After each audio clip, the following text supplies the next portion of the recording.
we go. I'm gonna play some videos for you guys while we're waiting.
We're just waiting. Hindi mo makita kanya kung nag-break.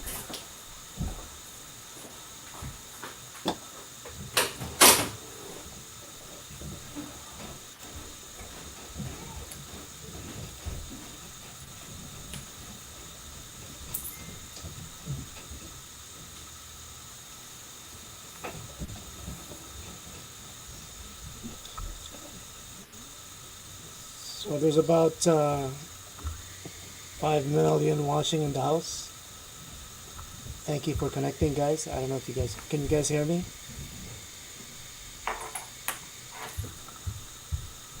We should probably get this thing started.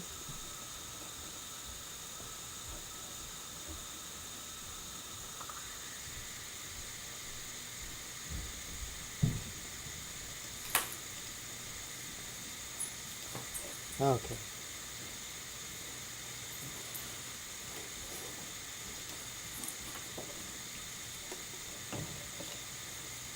Yeah, so guys, this is my sister, Ria.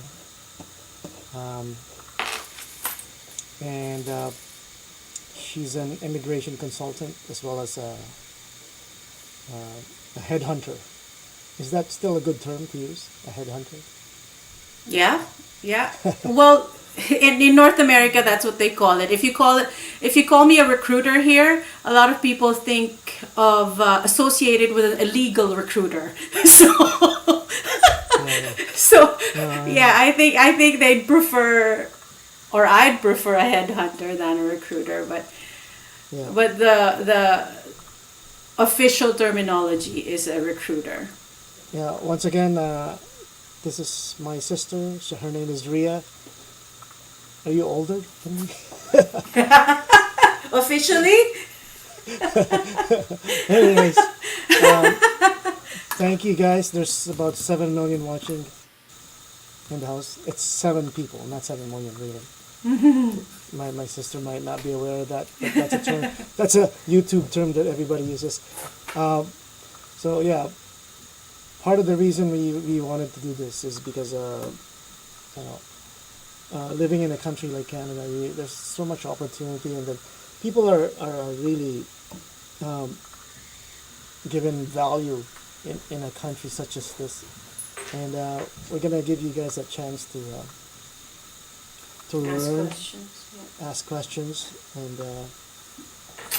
also enlighten you guys about what's available or what sort of opportunities are available for you guys. And so we have Kyle Concepcion, Master Meow, Kitchen PH, Ermin, who else is there? Kavlong was here earlier. Hopefully they're still connected, or you guys are still connected. And you guys are welcome to ask any question, Tagalog or English, doesn't matter. But yeah, I'd like to start with a backstory about how I ended up coming here to Canada.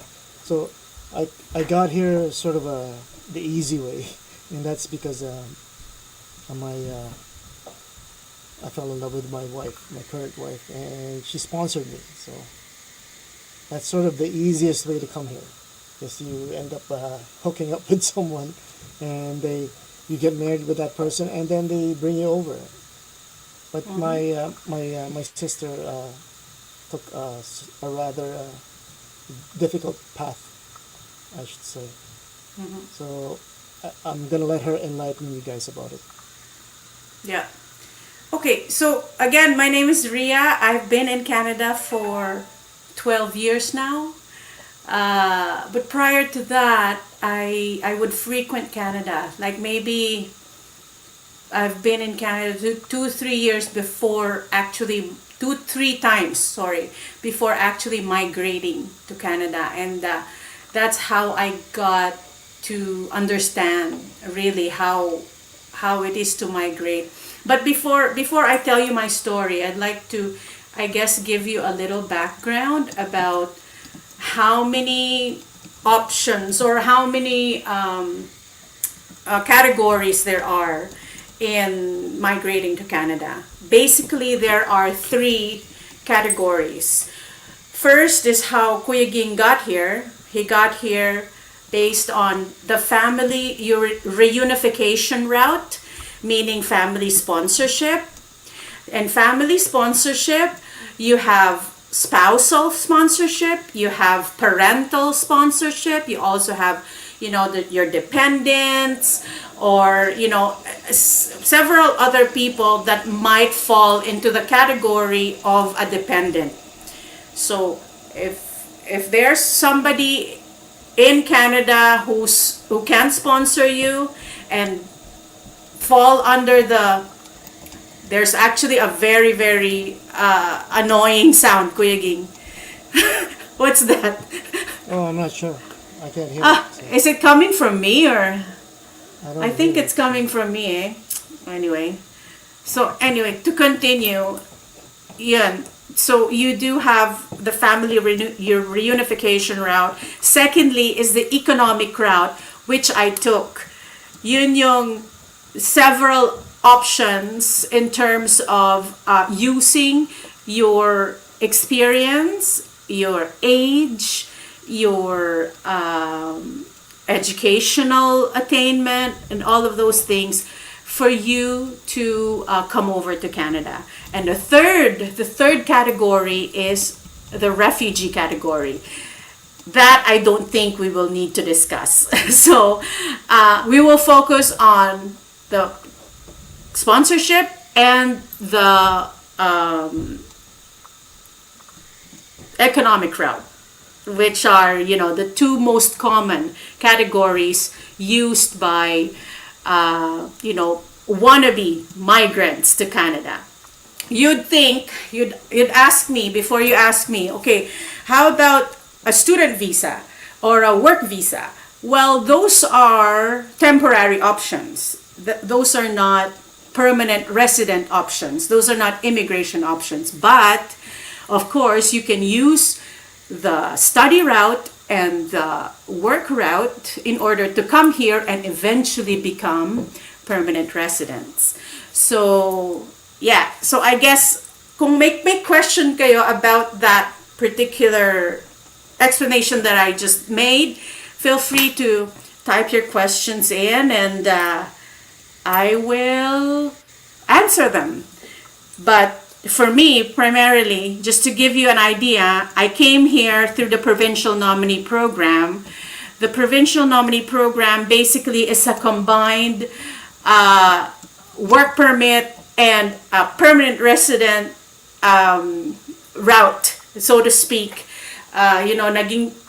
Nag-work permit muna ako before I became a permanent resident. But how I did that was very difficult because I came here as a tourist. I tried my luck. I actually sent resumes to several companies without knowing if they will hire me. Lakasan lang ng loob. So that's what I did. I just, sent resumes, and then I did a few interviews, and one of them actually was impressed, I guess, liked me enough to say that, okay, we will work on your papers. We will nominate you to the province to become a permanent resident. And that's how it came about. How my provincial nomination came about through that company. So I guess one of the main factors that I'd like you to know, for you to be able to get to Canada through permanent residency, one of the things that you need to have is a job offer, which is very difficult to achieve. But there are ways for you to be able to do that.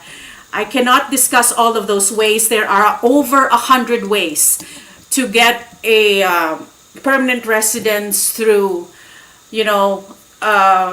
express entry, federal skilled worker, federal skilled trades program, through provincial nominee from the different provinces. Kasi yung provincial nominee, those are programs dictated by the different provinces of Canada. And Canada has 13 provinces.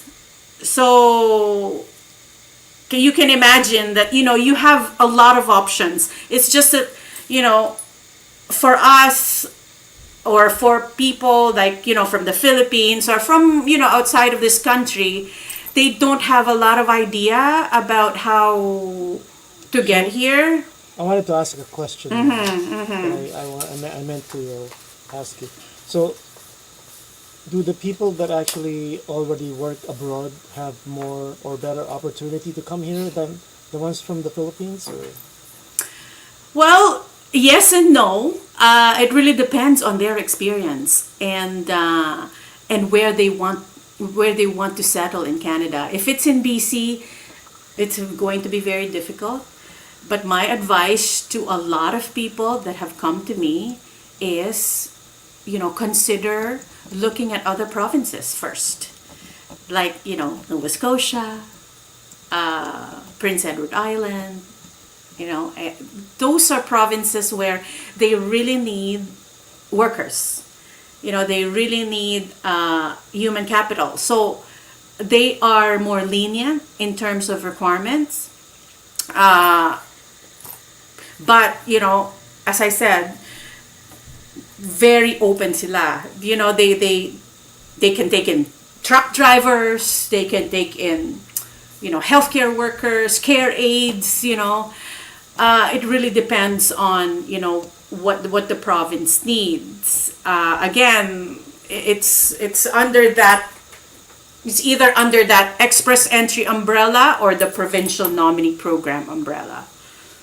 So, are you saying the provincial nominee is still active? Yes, it's still active, but different provinces have different rules, right? So, and I can't discuss all of them right now, but there are entrepreneur options for those people who would like to invest in Canada, and they are willing to have Canada use some of their money. Merong provincial nominee for that. There's an entrepreneurship route for that. There's also a route for students, right? If you want to study first and later on become part of the workforce, that's also an option. So I wanted to ask you. This was asked of me earlier today about expenses. I believe it's RJ Ogawa that asked about this. Yeah.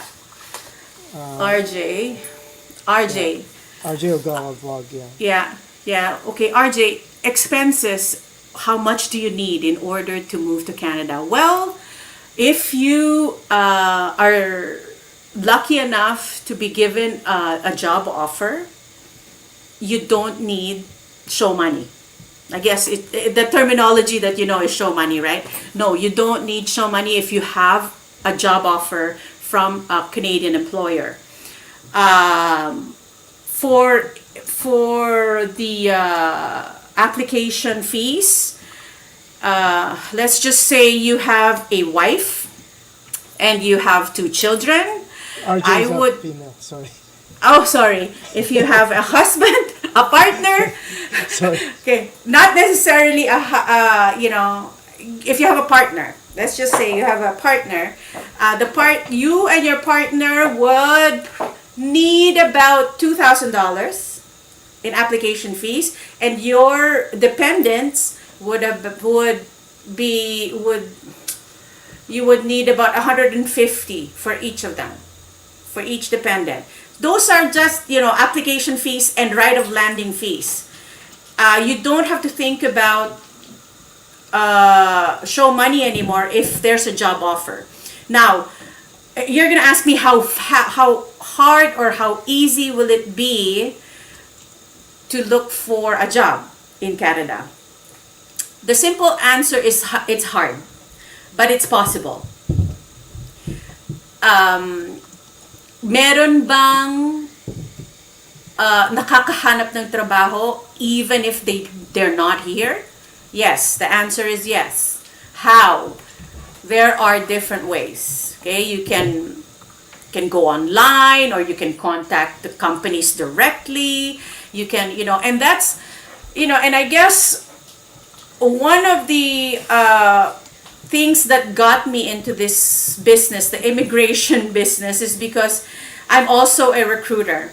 So every single day I would get inquiries from people, outside of the country. Can you help me find a job? Can you help me find a job? So, and I can't advise them because I'm not an immigration consultant, but I'm a recruiter. So I guess I thought about this combination of being a recruiter and an immigration consultant as something that I can do in order to help people from, like, let's say, Philippines, where we came from. Because as Quiging said, or I don't know if you said it, but you said to me that you do want to make this a mission to help our people from the Philippines to come over here, because we want to share this life with you. It's great to be here in Canada.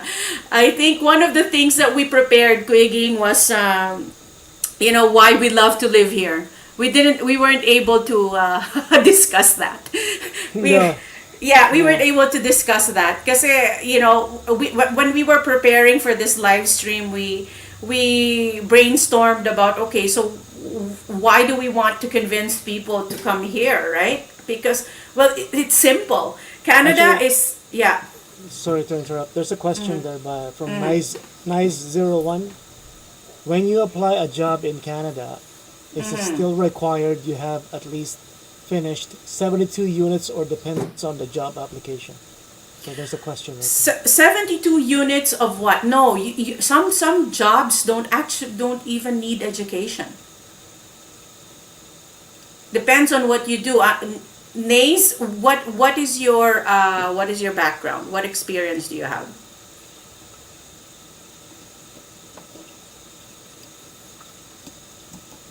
Do you She's want to still- type it? Yeah, she's still there. Yeah. So, well, I guess the answer to your question is no. You don't need. There are definitely educational requirements, but I'm not sure about the 72 units you're talking about. If it's a federal skilled worker program, meaning your job is a managerial job or a professional job, you definitely need to have a degree. Or but if it's trades, for example, yung parang vocational sa atin, you just need 2 years of experience in that area. So I think she responded there saying I am a former medical technology student. oh, tanong po okay, ano ba 'yan? So Oh, that's me. okay. That was me. Okay. Former medical technology student. Okay. So hindi mo natapos 'yan. You were not able to finish that?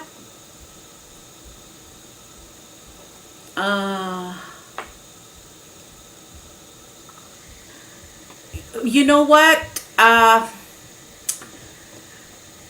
If you want to be a medical technologist, you do have to finish that, because kailangan mong maging certified for that. So kailangan mo tapusin 'yon, and then have some experience, at least 2 years, pero para maging marketable ka, dapat mga 4 years of experience dun sa gusto mong trabaho.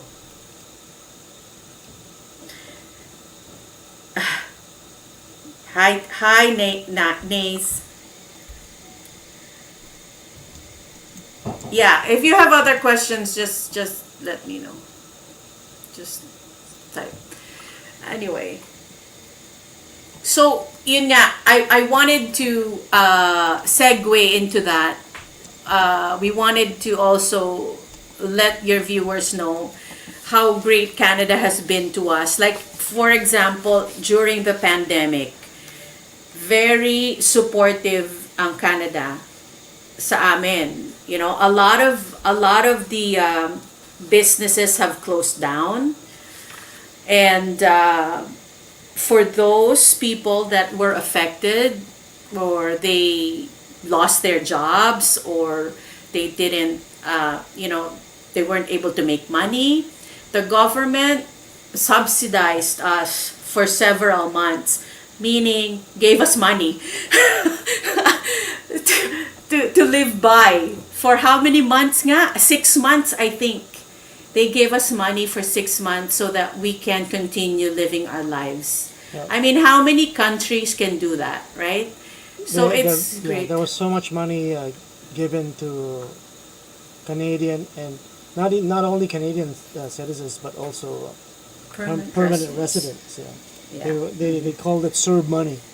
What was the meaning Yeah. of CERB money again? CERB is Canada Emergency Response Benefit. Benefit, yeah. Mhm. There was so much money given Yeah. away. It was, yeah, was just to give you an idea, amazing. it was $2,000 Canadian dollars per month for 6 months. So, if only for that, I am very thankful for being here, for being Canadian. So, sabi ni Nays, but I only finished 1 year. First year. So, Nays, unfortunately, you cannot use that as a way to get to Canada, but there are other ways. As I said, merong isang program, I think it's worth for you to look at.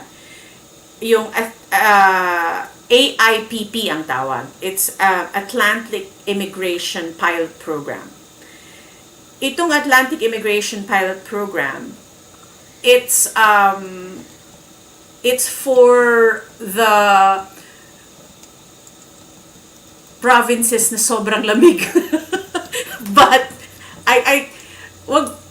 don't think about that, right? I mean, these provinces are the provinces that are not very popular. You probably have not heard about these provinces yet, like, Prince Edward Island, Nova Scotia, and but they have, they have opportunities for you. So if you really want to know all of these things, because it's very complicated. It's a little bit complicated because you do have to reach out to the actual employers. But once you get to reach them and really get their attention, pwede nila kayong bigyan ng trabaho, pwede nila kayong bigyan ng job offer, and that's what you will use in order to get to Canada. So that's, yeah. Sorry to interrupt. I just wanted to thank Kavlang Channel for becoming a Team GV member. Thank you very much. Thank you very much for your trust in becoming a member. Yeah. Thanks. He's my idol. Oh, wow! He's a really good singer, by the way. Oh, okay. You guys should check out his Maybe, channel. yeah, maybe he can give us a sample of his singing. Yeah. On his live stream. Okay, let me just check on the other questions here. Go ahead. RJ Ogawa. RJ, we already answered your question, right? So did I answer your question? RJ?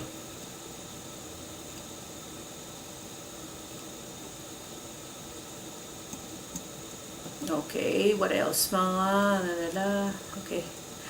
Okay, wala pang question. So what else do we love about Canada? It's very safe and family friendly. If you guys have kids or are planning to have kids, this is the best place to raise your children. Yes. I'm a testament to that. I have 2 daughters. I have a 26-year-old sorry, 27. She's 27 years old. And the other one is 22 years old. So I brought them here 12 years ago, and they're happy, they're good, and they have their really good lives now. And yeah, and Kuya Ging has 3 children. They're also very successful children. So yeah, it's Yeah, good. Hmm. as an example, so with regards to having kids, so we had kids, and I don't remember paying any money Oh yes. in the hospital to have kids. Lahat ng Yeah. pinanganak ko na anak ko dito, Yeah. wala kaming binayad sa ospital. Kahit 5, wala akong binayad. Yeah. It was all And free. yeah, not just that, even grade school and high school, right? Oh yeah. We didn't have to pay for grade school and high school here. So, if only for that, I mean, RJ, bawing-bawi mo na yung, ano mo, yung processing fees mo. The $2,000 or more, right? So, yeah, I mean, if I were you, I say this to all my clients who ask about processing fees or a show money, I would tell them, ipangutang mo na yan because eventually mababawi mo lahat yan, right? And I'm just I'm just in awe about what Canada can really provide. I mean, it's amazing. It's amazing. It's an amazing country. It's safe. It's politically stable. I mean, I don't want to talk about politics, but we don't have the kind of politics that you have there, or that the Philippines has. No, nothing like that. No corruption, no nothing at all. Everything is transparent. Our government officials are as honest as can be.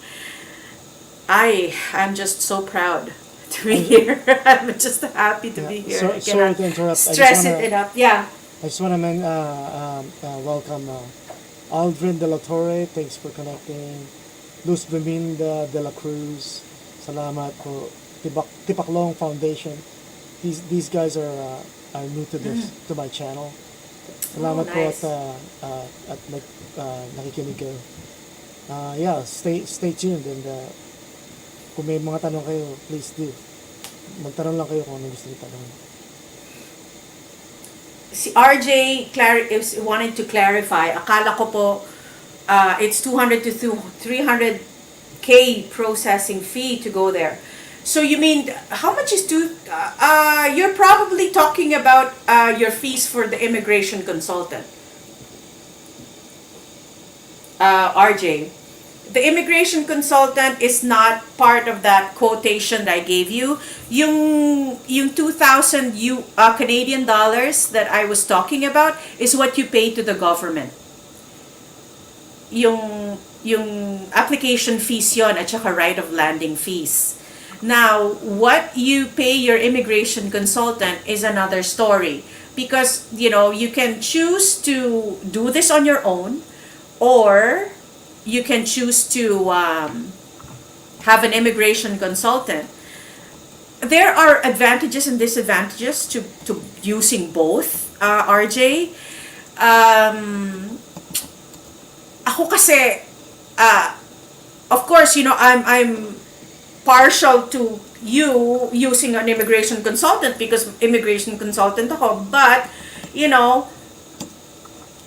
pag naggamit ka ng immigration consultant, you have the peace of mind that you're doing the right thing. That's the only thing that immigration consultants offer. Because they studied for this. They studied immigration law. They work with immigration officers, and they know how they're thinking and things like that, right? So parang mas meron kang peace of mind na okay, I won't mess this up pag although some immigration consultants still mess it up. But, iba yun. Merong advantages to that. Ang advantage naman din, if you do it on your own, then wala ka babayaran ng mga ganyang processing fee. Kagaya ng sinasabi mong 200 to 300,000. But, all the time, may tanong ka sa isip mo na, tama ba yung ginagawa ko? Am I doing the right thing? Or, is there anything else I can do in order to make this process easier? Or, so, I guess yun yung things that you need to weigh. Ano ba yung importante sa'yo? So, yun lang. I guess, yun ang sagot ko dun sa tanong mo. Yeah, I just wanted to mention right now. Kasi mula nung nag-umpisa yung COVID, maraming tumigil ng trabaho. Yeah. And that's because either lay-off sila o kaya nawala ng trabaho or they chose to stay home kasi nga mayroong government assistance. Ngayon, it's easing up, business is picking up. Maraming trabaho na open ngayon. Sa trabaho doon lang sa namin sa pinagtatrabaho ko. I've been looking for a forklift operator, warehouse worker, production worker, and so on and so forth. Merong maraming opening ngayon. Kailangan mahanap lang yung employer na mag-offer ng mag-hire from ng mga foreign workers. Yeah. Aldrin De La Torre. My 5 years working experience na po ako dito sa Japan as training visa. And where anong citizenship mo? Philippines? Yeah, I don't think you can be a Japanese citizen. Yeah. So yeah, you can. Yes, you can apply from di ko masagot directly yung tanong mo because I need more information.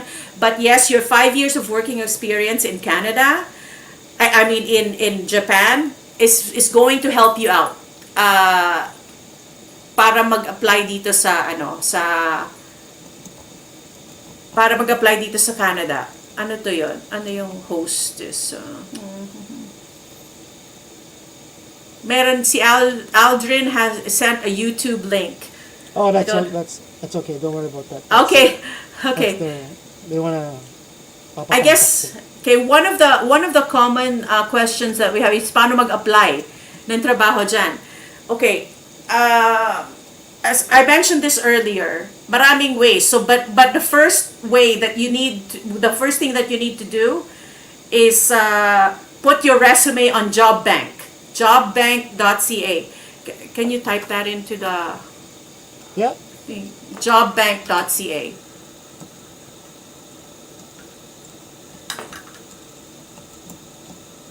So just put it there, and then meron din akong minention kanina about express entry. Ito yung isa sa mga paraan kung paano kayo magsa-start ng process dito. When you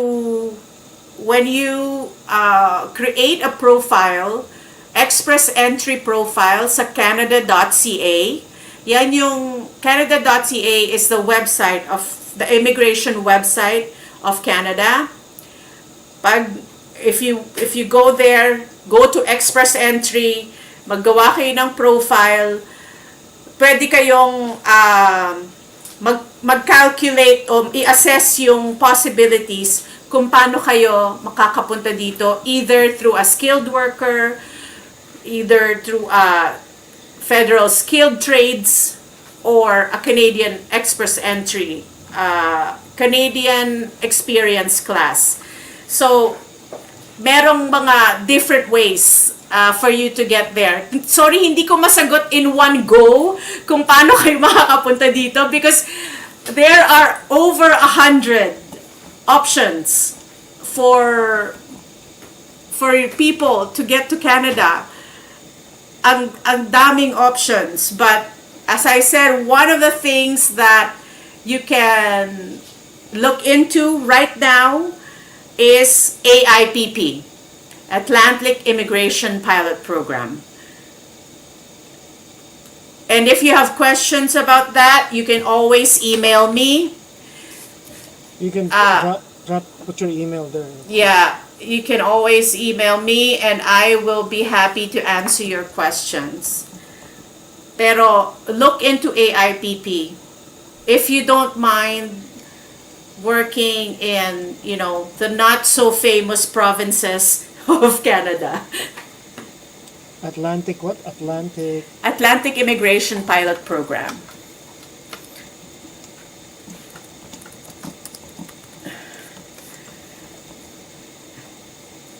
Okay, so sa mga hindi nakakaalam na so dito sa Canada, yung East Coast, malamig doon. Maraming mga opportunity doon para sa mga tao na makapagtrabaho. Kaya lang, yung weather conditions, you have to withstand it. Malamig talaga doon. Pero kung trabaho lang hanapin mo, marami doon. That's why they have this AIPP. Kasi doon sa trabaho namin, marami na akong na lumipat na dito galing doon. They just couldn't stand the cold weather anymore. Yeah. Meron silang opportunity dito. Lumipat sila dito. Yeah. Pero usually they just use that as a stepping stone. Let me just mention what provinces those are, New Brunswick, Newfoundland and Labrador, Nova Scotia, and Prince Edward Island. Yun yung mga provinces included in the Atlantic Immigration Pilot Program. How this works is that merong mga companies na connected sa AIPP, sa program na yan, and pag connected sila dyan, kapag associated sila sa AIPP, they are free to give out job offers to foreigners. So, it sounds easy, no? And it kind of is easy if you know how to go about it. Kasi pag nagbigay sila ng job offer sa'yo, you can use that para, mag-apply ng immigration to Canada. So, tinan pa natin yung ibang questions,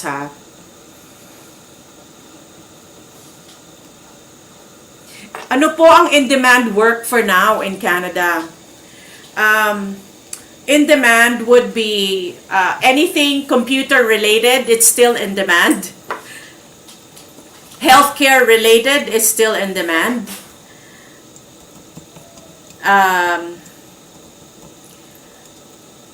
Yung mga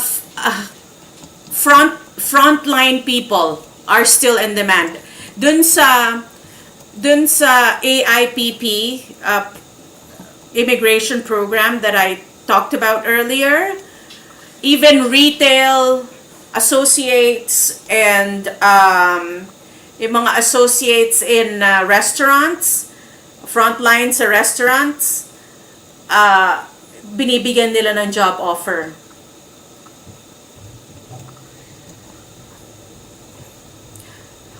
I hear a lot of noise. I wonder where that's coming from kasi wala naman dito sa akin. I wonder where it's coming from. Is it coming from my phone, you think? Probably. May tanong asking po si at Boss Batista, paano daw po mag-apply dyan for work? Okay. Paano mag-apply? Okay. Through the AI, it's too broad. It's too broad, your question, but if you're if you're open to the AIPP program, kailangan hanapin natin yung mga companies na part of the AIPP program. I'll teach you how to do that, I guess.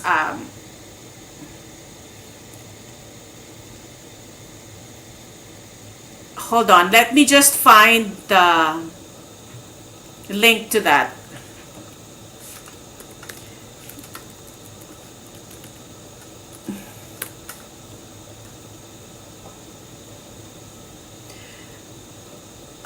The simple answer to the question is, kapag nahanap mo yung mga companies under AIPP na nag-hire, pwede kang dumiretso ng apply sa kumpanya na yun.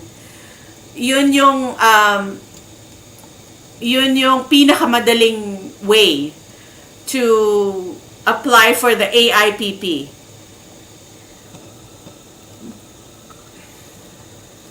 So noisy. I don't know where that noise is coming from. Wala naman dito sa amin. Yeah, thanks for the BG, Bashang. Thank you.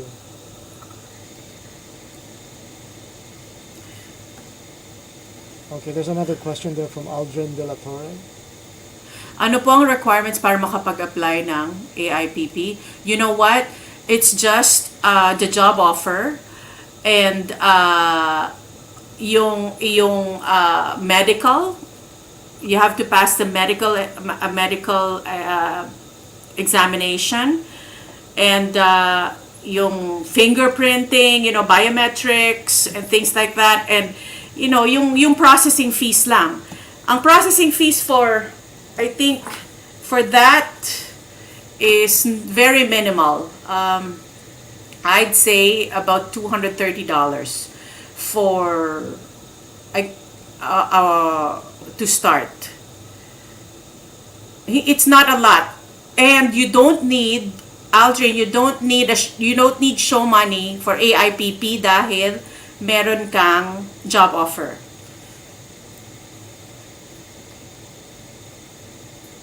I have a question actually to you, sister. So, I know you have you're offering jobs on your on iLink. So, what available jobs do you have right now that you can? I have a lot of nurse positions, but for my company, we only hire Canadians and permanent residents who are already authorized to work in Canada. So yeah, that is one thing that I cannot offer that to them. But I can definitely guide them on how they can apply for a job in either through AIPP or through Express Entry. Kasi sa Express Entry, kapag point system kasi yung Express Entry kapag meron kang job offer through the Express Entry program, mas madali yung chances mo to get picked as a permanent resident. Yeah, pero what's the company has to have that certain requirement. It's I can't remember what the actual term is, but it's because the position they're trying to fill, they cannot fill because there's no one available. What was that term again? The labor market impact assessment. Yeah, labor market impact assessment. Yeah. So the labor market impact assessment is, it's the company that needs to apply for that. If the company has a labor market impact assessment that says, okay, we tried everything to try and find a Canadian and a permanent resident to fill this position pero wala kaming mahanap, that's when they're able to hire a foreign worker. So, kapag meron ng hawak na LMIA, si employer, he is free to hire the foreign worker that, that he feels is a good fit to the position na meron siya sa, niya. Anong trabaho? Paano makarating agad? Paano agad-agad? Okay. Boss. Kung hindi... Okay. Merong study route, merong work permit route. Subukan mo yung study, kung okay lang sa'yo gumastos muna ng konti, pwedeng study route, maging student ka muna. Enlighten them about the study route. Maybe, para... Yeah. Pwedeng, but that is very expensive. Kailangan mong magbayad ng tuition fees, double the tuition fees for international students kasi. So, medyo mahal yung route na yon. Ang tanong niya kasi is, agad-agad. So, makakarating ka dito agad-agad kung gusto mo maging student muna and you have to pay for that.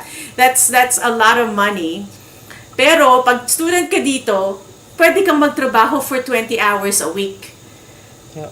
Meron So, kaming, I want to talk about Yeah. a friend of mine. Yung anak niya, nandito na siguro mga 2 years na. Okay. Yun, nagtrabaho siya o nag-aral muna siya as a chef. Tapos naging, waitressing lang siya for the past 2 years. Tapos after 2 years nakapwede na siyang mag-apply. Right? For a permanent resident. Well, she probably got chosen under the Canadian Experience class. Pero, under express entry din yun. Nag-apply din niya ng express entry. Student siya, tapos, nag-create din siya ng express entry profile. Tapos, na-pick siya under Canadian Experience class. So, nag-a-apply na siya ngayon as a permanent resident.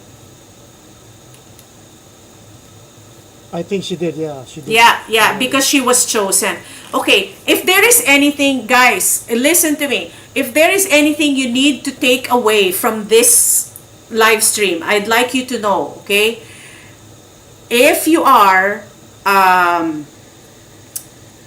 productive professional, okay? So, kung ikaw ay nagtatrabaho pa, okay? Pumunta ka sa canada.ca, gumawa ka ng express entry profile. Okay? That's one. Okay? Because I cannot explain everything to you right now, but I want you to learn something from this live stream. I don't want you to go and say, wala naman ako natutunan. No, I don't want you to say that. So go to the canada.ca website, create an express entry profile. Okay? If you score above 67 points under Federal Skilled Worker Program, then meron kang mapapala eventually. Baka maimbita ka as a permanent resident. Is there a link for that we can share? Canada.ca. Just Canada.ca express entry. Okay, I'm gonna look for it while you guys Yeah. you're talking. Okay, so that's the first thing that you need to take away from this, okay? Learn about express entry. And then, secondly, look into Atlantic Immigration Pilot Program. Those are the two easy ways for you to get to Canada. It's not easy. It's not very easy. It's still hard. But, those are the two most concrete ways that you can look at right now. Yung dalawang yon. Because, I don't think I can explain everything here right now. And maano rin kayo, malilito rin kayo if I do that. So, I'd like you to focus on those two things. I just put the link down for how express entry works. So you guys Okay. should check Yeah. out Yeah. that link. Lahat yan, yung express entry na yan, lahat yan online. So, and you just need to make a profile. Lalagay mo lang lahat ng iyong information dyan, educational experience, age, meron kang asawa, meron kang dependents, and then, one of the other things pala that's important about express entry, dapat meron kang English test. Yung IELTS, I think IELTS is what you are familiar with dyan sa Philippines, ano? Si Aldrin De La Torre may sinabi dyan na nag-try na po ako sa online host pero need po mag-deposit. Ano kaya yun?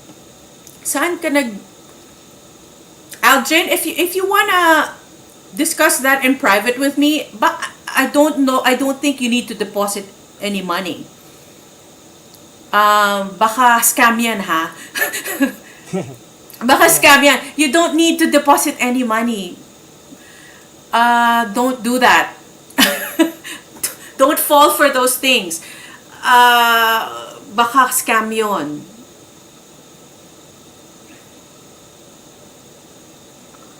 Yeah, that could be possible. You know, these days, these times, maraming mga scammer dyan. We can all fall victim to people like that. Yung para gagamitin ka na para kumita sila. Yeah, no, there's no deposit needed. Oo, wag mo ituloy yun. Pag, you know, if they start asking you for money, wala pa silang ginagawa, okay, magtaka ka na because, you know, that's not right. Okay, he's saying galing kasi sa FB ang link na yun. No, you're not, that's not legitimate. By the way po guys, before I forget, I don't know if you guys noticed the list there. It's an opportunity for you guys to, win something. If your name is not on the list, just let me know. Ito po yung listahan natin. Okay, wait lang. It's an entry list. Age limit? Usually, ang productive age kasi is up until 49 years old. Yung ibang provinces may age limit. Yes. Unfortunately, meron. 49 usually ang age limit. Super densial, so 40 years old. In Korea, they allow up to 40 years old. In Canada, up to 49 kung through the provincial nominee.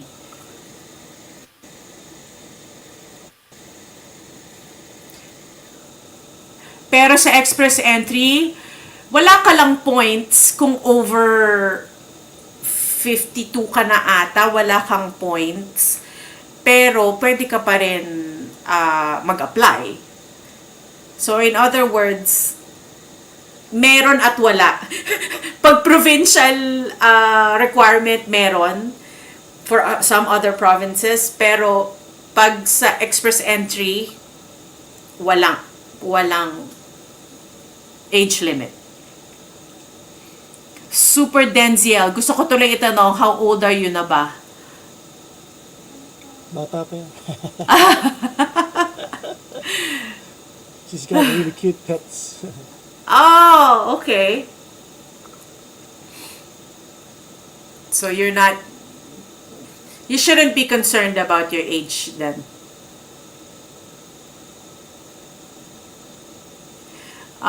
Age. Wala na po ba kayong mga tanong? If you have questions na sa tingin mo, private and you want to ask me, just email me. I think I already emailed you my, I already dropped my, here, no? Yeah. Let's do it again. Yeah, just type it again. Yeah.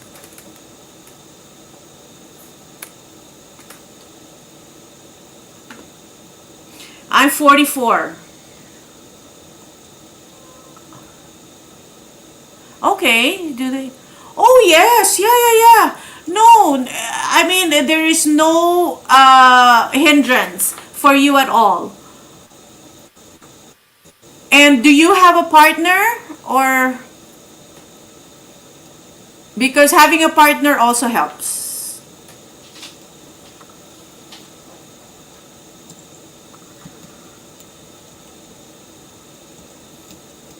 for points. Meron kung may partner ka, may points din yung partner mo. And do you have kids? What do you do for work? Actually, ang hirap nitong, ang dami kong tanong for you, for me to be able to advise you properly, and we can't do that to everybody right now, but, you know, if you want to email me, email me. Yeah, ang masasabi ko lang, there's no yung easy route to all these things. Kaya nabanggit ko nung umpisa na the easiest way is really na may mapangasawa kang taga rito. Pero there are other ways, but it's not an express, it doesn't happen right away. You have to do enough research and learn about it from immigration consultants such as my sister. I'm not trying to sell her or it's just there are ways to come here, and there are several ways to do it, but it's not easy. There's a lot of Yes. different channels to go through. Oh yes, RJ, good question. Pwede mo ba isama together yung family mo if you apply here? Yes. But, okay, if your children are married, no matter what their age, they can't come. But if they are 22 years and younger, they are considered dependents, so they can come with you. Yes, that's the answer to your question. And just so you guys know, that's the reason my sister Yes. didn't get included nung in-sponsor ko yung family ko because she was already married. I was Yes. married, yeah. Na-sponsor ko yung nanay ko tsaka yung dalawang kapatid ko. Pero siya naiwan dyan kasi may asawa na siya. Last question. I have a special child. I have special arrangement for children. Oh, you know what? Super Denziel. This is the best place for you to come. They give very, very special priority to children with disabilities, with special needs. Yes. So, and they won't take that against you. They will help you, So, Super Denziel, let's see. Did you answer my question about whether you had a partner or not? And what you do for a living?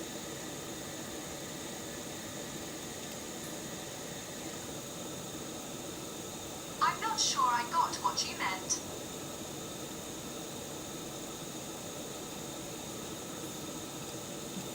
Super Denziel. No partner, okay. And anong work experience mo?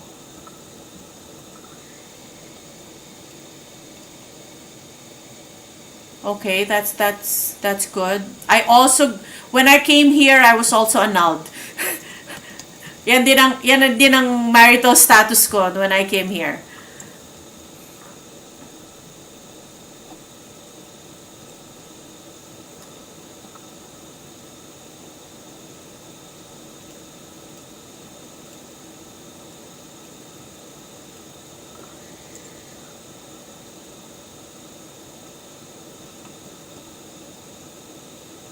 I think there's a new question there from Angeline that just connected to us. Thank you for coming. Salamat, Angeline. Student visa daw. Paano mag-apply? Oh, okay. Yeah, no, it's easy to apply for a student visa. You just need to choose your school, Angeline, can I answer Super Denziel first? Because I just want the continuity of this. So, Super Denziel, businesswoman managing my own business. You have a good chance under the entrepreneurship program or self-employed program. If you really want to pursue this, just give me a call and we can talk about it. And then, Angeline, okay, the first thing you need to do is choose your school. The school needs to be a DLI. What does a DLI mean? A DLI means that it's a designated learning institution. Okay, write this down. It has to be a DLI. Now, why? Why does it need to be a DLI? Because if it's not a DLI, you won't get a student permit. And you won't be able to work for 20 hours per week in Canada. Kasi pag nandito ka na, na-approve ka ng study permit, automatically, mabibigyan ka ng work permit, which will allow you to work in Canada for 20 hours per week. So it has to be a DLI. And next, kung gusto mong eventually magtrabaho dito after magtrabaho ng full-time dito or maging permanent resident eventually, yung DLI na hahanapin mo dapat is also eligible to grant you a postgraduate work permit, PGWP. So when you look for a DLI, also look for a school that grants postgraduate work permits. Bakit kamo? Because if the school is able to grant you a PGWP, after your schooling, makakatanggap ka ng open work permit for the duration of the period ng schooling mo. So for example, 2 years yung schooling mo, ang work permit na makukuha mo after you graduate is also 2 years or more. 2 years to 3 years. Depende yon sa school mo. So I think they give 3 years now for a 2-year study program. So the two things you need to look for, DLI and PGWP. And eventually, that will help you become a permanent resident as well dito sa Canada. Medyo 3 steps nga lang. Study, work, and then permanent resident. But that's a good way to go about it. Angeline, did I answer your question? Oh, is there an agency fee for that? Depende kung agency meaning consultant, an immigration consultant. Immigration consultants here in Canada usually charge about $2,000 for a study permit to help you apply for a study permit.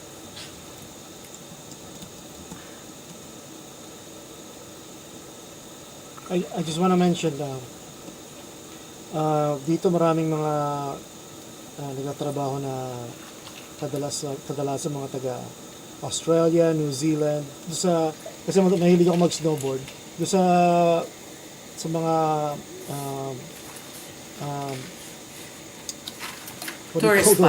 Tourist spots, marami silang yun, tinatanggap nila yung mga ganong klaseng mga applicants.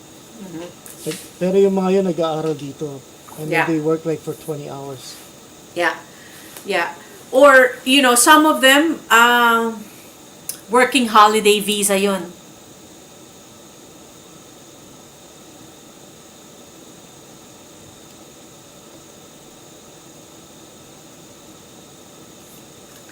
Okay.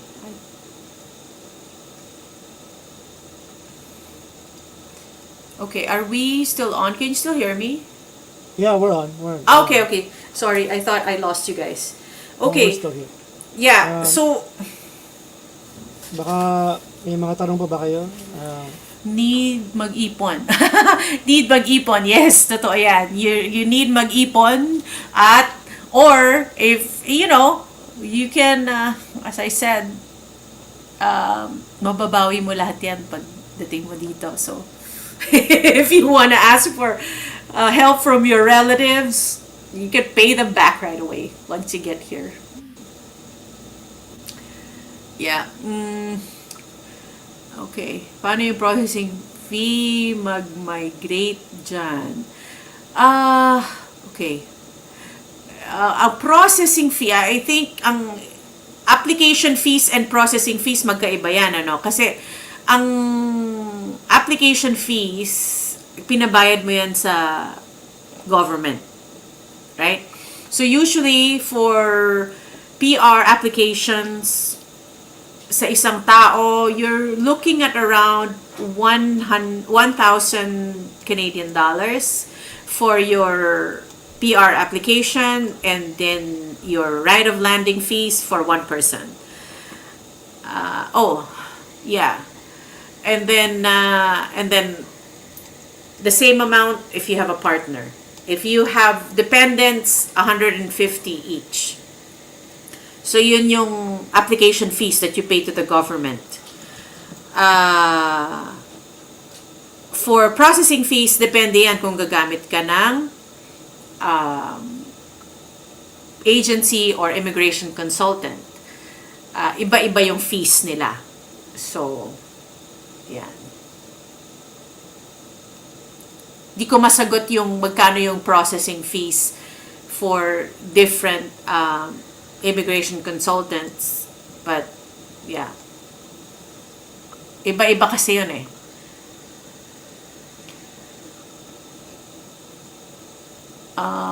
Okay, balikan ko lang ang mga questions natin. While working now sa Abu Dhabi, oo naman. RJ, what do you do for work, RJ?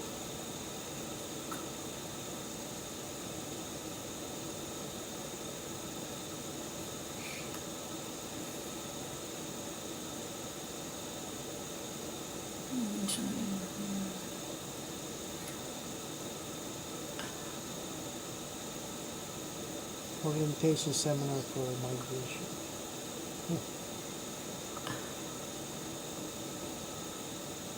Yeah, at off W Life 21, kung may tanong ka, just type mo lang dyan sa chat box. Maraming mag-apply dyan.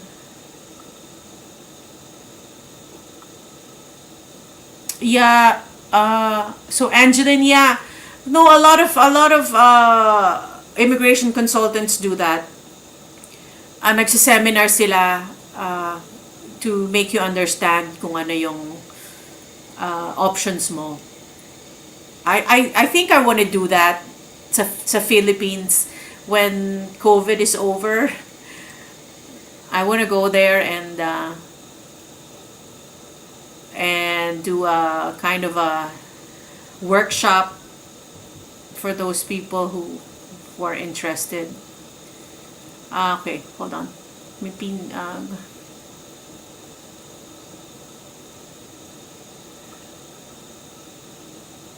Because mahal ang fee. That's from RJ Ogawa. That's what's hindering them or her. Oh, mahal ang bayad nila sa orientation. Yeah. Do they,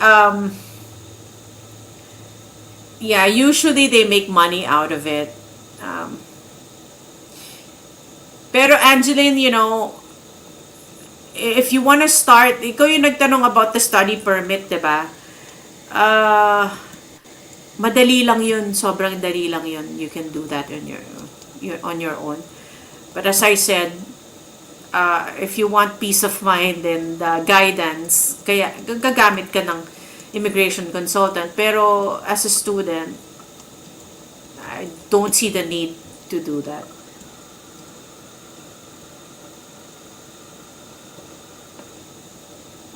Okay. Mahal ang fees. Yeah. Don't worry about the fees. I think ang unang-una yung you have to worry about is to find a job. Find a company that will offer you, give you a job offer. I guess, it would be a good follow through to this, Kuya Ging, is to teach them how to find the job. Ano? I think that's a good way to do it kasi Okay.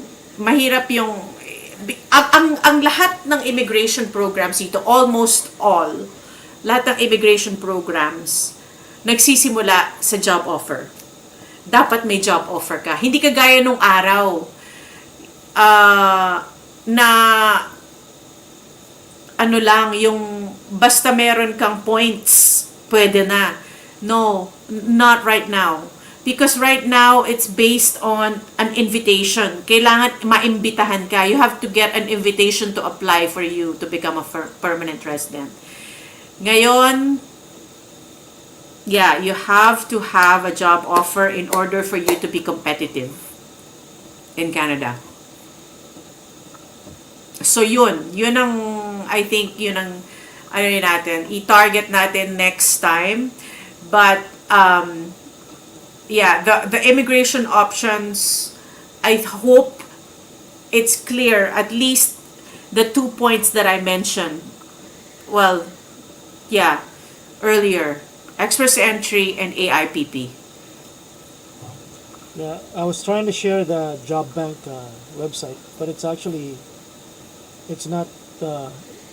They have an outage right now. I don't know what's going on. I don't know what's happening here in Canada right now. But we had a power failure this morning. That's why this live stream got rescheduled. But I'm gonna share with you guys what's happening here. Okay. And RJ, that's a very good mentality na kahit anong work basta makarating. Because, yes, when you get here, that's one step already for you. You get your foot in the door, and then, pwede kang lumipat in another job eventually, right?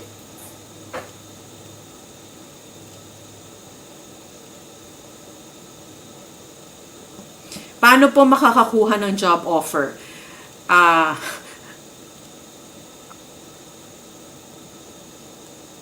Yun ang I think yun ang susunod nating topic, how to get a job offer.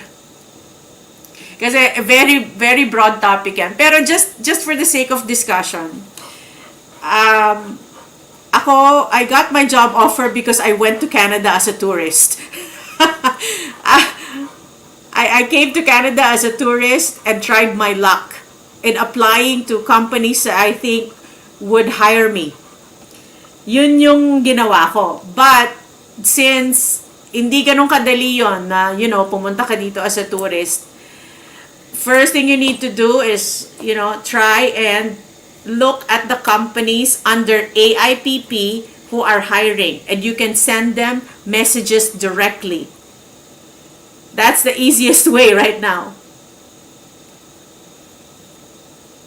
Mindset po kasi ng mga Pinoy, basta makarating na sa Canada kahit anong job offer, okay, yeah.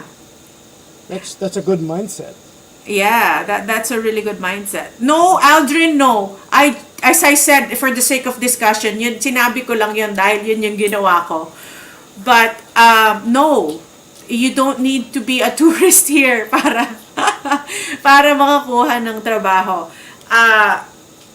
Pumunta ka sa, find the companies under AIPP, go to their websites and try to apply directly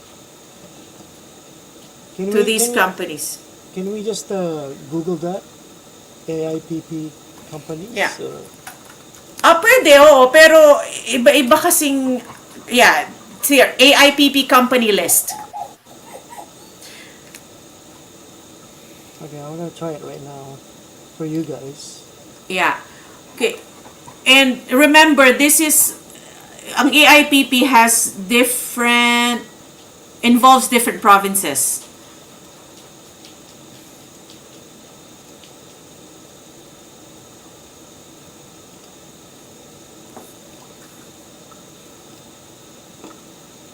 So, ayan, novascotiaimmigration.com, pwede yan. New Brunswick, Which ayan, employers are designated through IIPP? So okay, there's some showing up here right now. yeah. Looks like PEI. Yeah, PEI, no, New Brunswick. Maraming kumpanya dito. Yeah. Marami talaga. Kailangan lang talaga tiyagaan. Holy, that's a lot of companies. Yeah. I don't know if you guys are seeing this, but that's a long list of companies hiring. Updated or published January 6, 2021. So it's about 6 months old, pero that's not bad. That's, Isang province pa lang 'yan, 'di ba? Yeah. That's only New Brunswick or Nova Scotia. PEI. PEI. So there are 4 provinces. So Nova Scotia is another one. It's right here. Nova Scotia, New Brunswick. Oh, this is a PDF file. I'm gonna get out of this. No, you do, RJ, no, you don't need show money, but you need to have at least something in your bank account to show that you will be able to fund your stay. Okay, here's the actual Canadian website or Government of Canada website saying or talking about immigrate through the Atlantic Immigration Pilot, get a job offer. So this, you guys should. I'm gonna copy this link and post it, add it to the chat box so that you guys can avail of this service.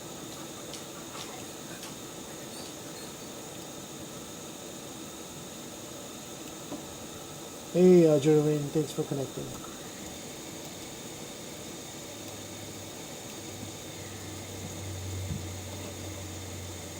Yeah, yun nga yung sinasabi ni Ria kanina. Japanese citizen, sorry. If you're a Japanese citizen, you don't need a visa to come to Canada. RJ. Oh wow, really? RJ, no, you don't need a visa. Just come here. Hindi ko alam na Japanese citizen ka pala. Wow, punta ka na lang dito. Yeah, just come here.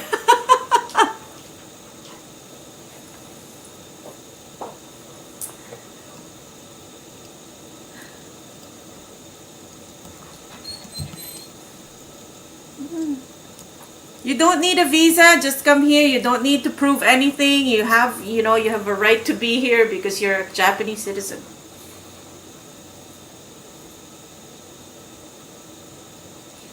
Ayun yung mga province na merong AIPP.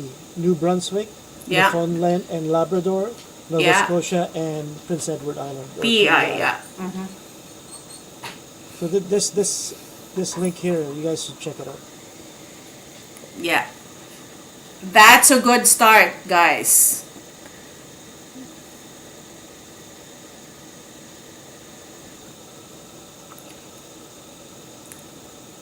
Saan nakatira yung mga kababata mo dito, RJ?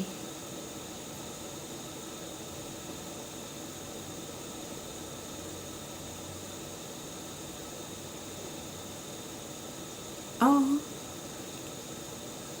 Dami niya hiningi sa akin documents for visa ko po, including my business permit, pero wala pa po until now. Oh, you want to come here as a tourist, Super Denziel?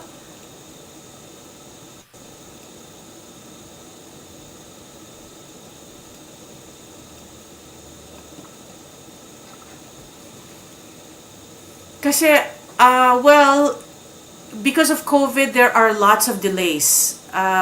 in processing, especially tourist visas, kasi hindi rin naman kayo makakapag-travel dahil mayroong travel ban. So, yeah, meron talagang delay. I mean, in processing, especially tourist. Oh, sorry. May sumasama sa live stream na chow chow.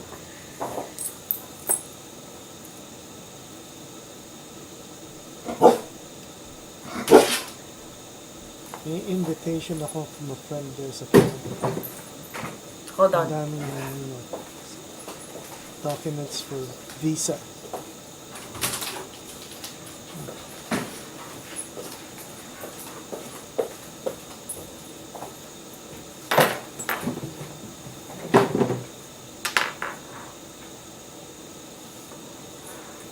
Oh, si Ate May.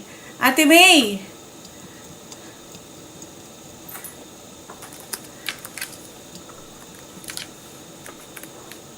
Yam Yam is also from Japan. Thanks for connecting.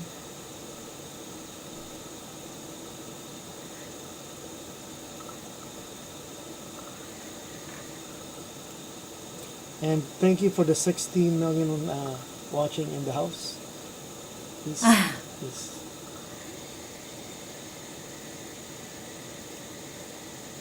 Baka may tanong ka, Yam Yam, in the show.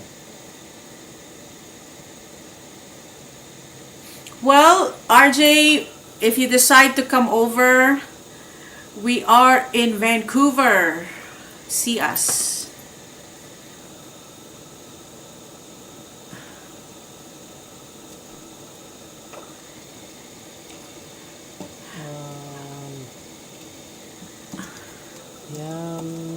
I'm gonna add Yam Yam to the list.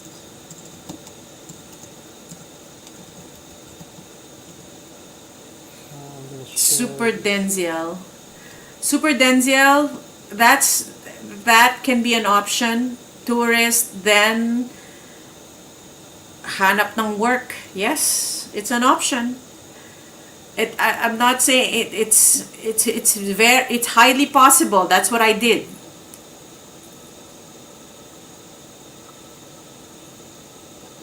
Jerwin TV needs to be added. Pero I need to warn you, Super Denziel, when you apply for your tourist visa, you cannot mention anything at all that you are planning to look for a job here.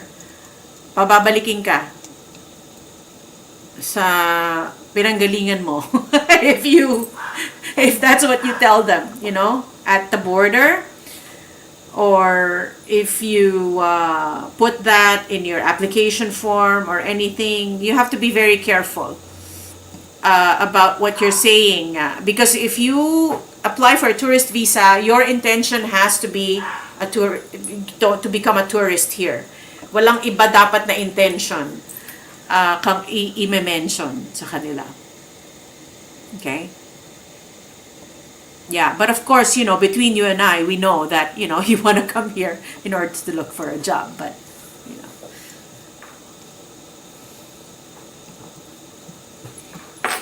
did we miss any questions? Should I add you to the race to win some prizes, iLink or Ria? No, I'm good. Thank you, though. I'll add you anyways. Okay.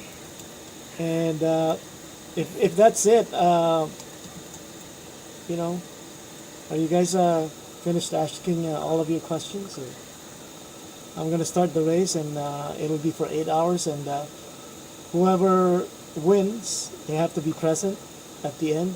And I believe I posted or noted it on the banner at the bottom there. First place is $20. Second place is $15, and the third is $10, which I can send you via GCash or PayPal or whatever works for you, or palipad through Super Chat or super sticker. So is that it, guys? Any more questions?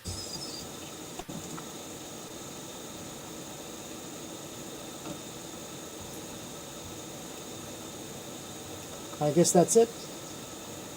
I don't see any more questions coming out.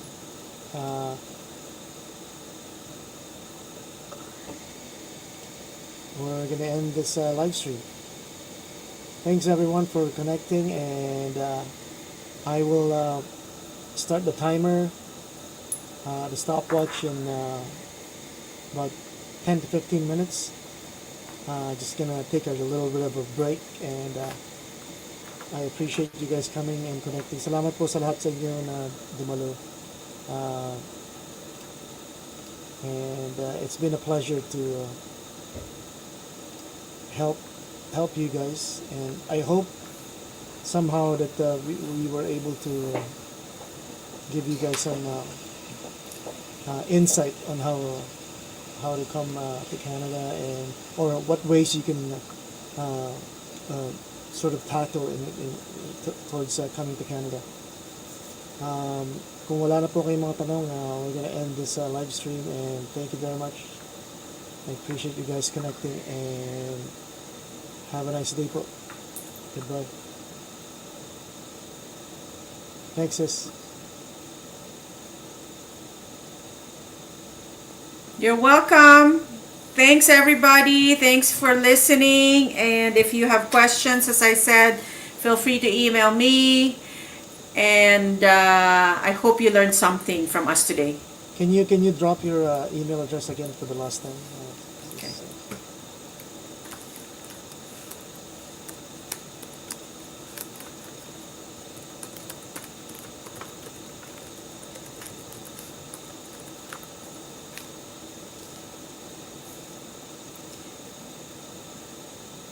Thank you. Thanks, Kavlang. Thanks, Aldrin. Thanks, Miam. Super Denziel. RJ Ogawa. Kyle Concepcion. Angeline. Thank you, everyone. And yeah, we're signing off.